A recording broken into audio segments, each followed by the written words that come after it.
Salut les canailloux! Salut les canailloux!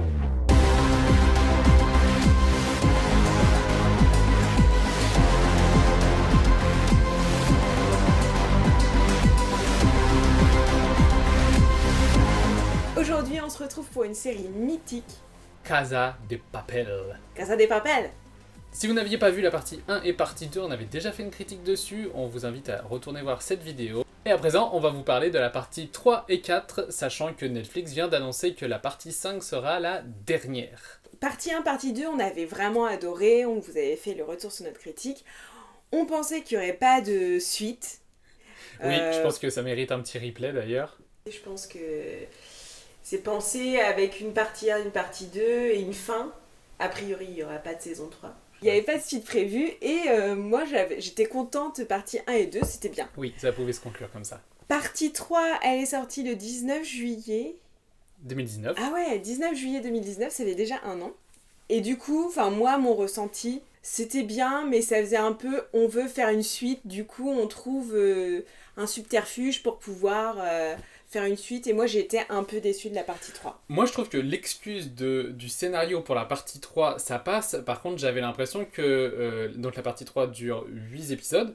J'avais vraiment l'impression que c'était faisable en 3 épisodes. Oui. Qu'on développe l'action encore et encore pour faire des trucs qui durent, qui se rallongent, alors qu'il n'y a pas besoin. Les 2 derniers épisodes, je crois, de la partie 3, ont été canons, quoi. Oui. C'était vraiment top. Dans la partie 3, quand même, il y a eu l'arrivée d'un nouveau personnage, Alicia, que j'ai vraiment bien aimé, qui est intéressant et qui vient rajouter du piment, je trouve, à tout ça. Ouais, elle est vraiment chouette. Enfin, elle est chouette. Elle est vraiment chouette, hein. C'est une tortionnaire et tout. Elle est vraiment sympathique. Llamada Alicia Sierra. Dime. Tienes trabajo aquí. Hay que atacar. Romperles por dentro. Disparar primero y preguntar después. ¿Está claro? ¡Sí, señor! Elle apporte de la folie et de l'humour aussi. De l'humour noir. Pour moi, ce personnage, au début, je me suis dit, oulala, ça va être le personnage féminin qui vient remplacer Lisboa, mais comment elle s'appelle ? Raquel, ouais, c'est ça. Et en fait, pas du tout, ça passe très bien, elle est complètement barrée, et du coup, dans la partie 4, on apprend des choses, et le personnage devient plus complexe, et encore plus barré, et moi j'aime bien. Mais justement, pour la partie 4, qui est sortie le 3 avril de cette année, on a quelque chose de super intéressant, je trouve, au niveau de tous les personnages. J'ai complètement accroché. Ouais, top. Au début, dans la partie 1 et la partie 2, mes personnages préférés, j'adorais le couple Tokyo-Rio, quoi. Un peu comme tout le monde, enfin voilà, Tokyo, elle était trop charismatique et tout. Et la partie 3 m'en a dégoûté, littéralement. En fait, il m'agace, quoi. Vraiment, je les ai trouvés du coup un peu plats et un peu superficiels par rapport aux autres personnages. Moi, j'ai bien aimé le fait qu'ils fassent revenir, du coup, dans les flashbacks, des personnages qui sont morts. Ces personnages qu'on avait appris la complexité en fin de partie 2, et bien là, ça nous permet d'approfondir et de bien comprendre les personnages, et c'est pas juste un huis clos dans la banque. Partie 4, comme je disais, je trouve qu'il y a des choses qui sont trop exagérées. On se retrouve avec des blocs opératoires en plein milieu de l'histoire et que tu sais pas trop d'où ça vient. Tout le monde se met à devenir chirurgien comme ça, par magie. Non, il y en a un qui est à distance, ils font une téléconférence. Oui, non, mais c'est un peu être chirurgien en télétravail, quoi. C'est ça, en fait, c'est un spécial télétravail. Non, mais je trouve ça un peu trop...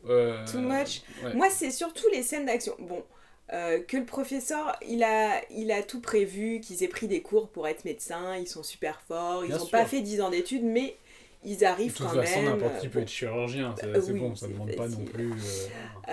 ça encore, tu vois, ça m'a pas choqué. Ah bah ok, très bien. Mais moi, c'est plus des scènes d'action où je trouvais que quand il y a des échanges de balles, et puis en fait, les scènes, je les trouve trop exagérées, c'est-à-dire que c'est vraiment, il y a des coups de feu partout, mais personne n'est jamais blessé, tout va bien, et ils sont peut-être très nuls. Ouais, mais ils sont censés être... lui, c'est censé être un mec, je sais pas, des commandos d'élite et tout, et en fait, il arrive pas à les toucher, alors que eux, ils sont coincés dans l'ascenseur, quoi. Je pense que les choses sont mal montrées, c'est mal réalisé au niveau des scènes d'action. Ça, c'est le gros point noir de la partie 4, surtout. les scènes d'action sont hyper mal réalisées. C'est-à-dire que ça donne l'impression que les gars sont à 2 mètres l'un de l'autre et qu'ils n'arrivent pas à se tirer dessus. C'est ça. Piou, piou, piou, piou. Ah mince, je t'ai raté. Piou. Partie 3 et 4, en note technique, globalement, je vais lui donner 6 sur 10. Parce que il perd des points pour les scènes d'action qui sont importantes quand même. Il n'y en a pas tant que ça. Mais le problème, c'est que si on ne croit pas à ça, on ne croit pas au reste. Enfin, du coup, il y a cette pression qu'on est censé avoir à cause de ces scènes d'action-là qu'on n'a pas. Et qui, au contraire, moi, m'ont fait un peu ressortir de l'histoire. Moi, je vais lui mettre un 7 sur 10. Parce qu'en effet, c'est exagéré. En effet, il y a des trucs dans le scénario que tu te dis « Ah, yes, c'est un petit peu too much ». Mais en même temps, Casa de Papel, pour moi, c'est un truc... ça se veut pas réaliste. Tout est possible, en fait. Et ça, je trouve que c'est un parti pris de la réalisation et du scénariste. Et ça donne l'espoir que, comme ça, tu peux apprendre à être chirurgien et à enlever une balle dans les poumons d'un gars. Il y a un côté Mission Impossible qui fait que tu peux... C'est ça, je lui ai mis 7 quand même. C'est pas excellent. Mais je pense qu'il faut continuer. Alors, attention, cependant, à ne pas non plus aller dans le too much. Parce qu'on commence avec ça, on continue avec ça, et puis après, non, c'est pas possible. Après, c'est trop, c'est pas clair.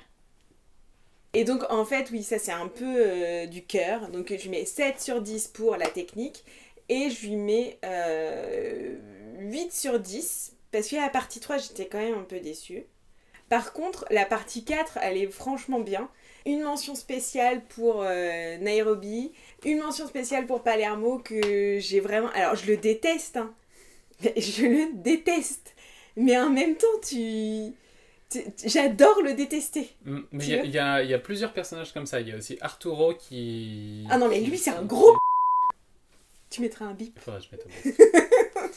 Je lui mets 8 parce que aussi, je trouve que sous cette façade d'un cambriolage de banque hyper mis en scène avec un truc où tout est possible, voilà, exagéré, etc. Et bien derrière, en filigrane, on nous traite de sujets de société comme le harcèlement sexuel, de la corruption policière et de la corruption politique au final.